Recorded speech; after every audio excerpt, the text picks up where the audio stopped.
John 1:46. Kai epen auto Nathanael.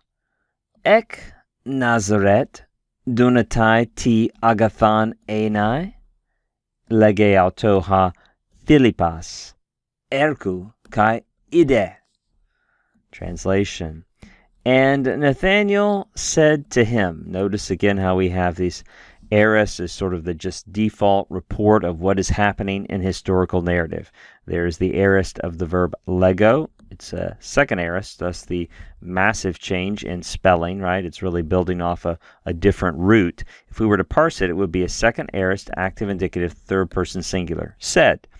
Nathanael said to him, and this is, he's asking a question. From Nazareth, anything good, able, right, is able. Oh, and that's a verb, isn't it? Just asking, just wanting, just wishing to be completed with the complementary infinitive, right? Complementary infinitive.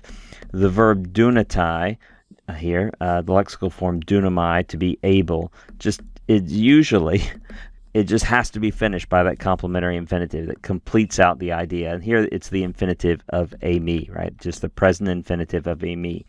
Is anything good able to be, to come rather, from Nazareth? The idea of come, to be from Nazareth. Is anything good able to be from Nazareth?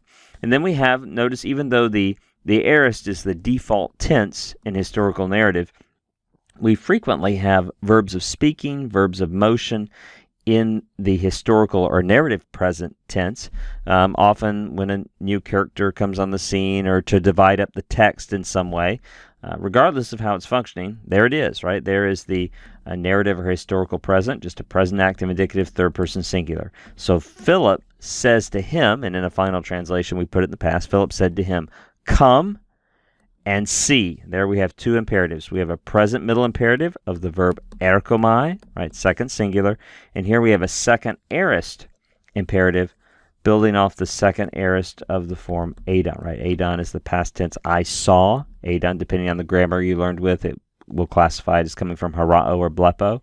So the imperative form, because imperatives don't have augments, will build off the stem id. So that, and then it uses present imperative endings, but it's a second aorist active imperative, right? Second aorist active imperative, second person singular. See, come and see. It's still a good invitation to the skeptic when we encounter them. Say, well, tell me about this Christianity. Say, come and see.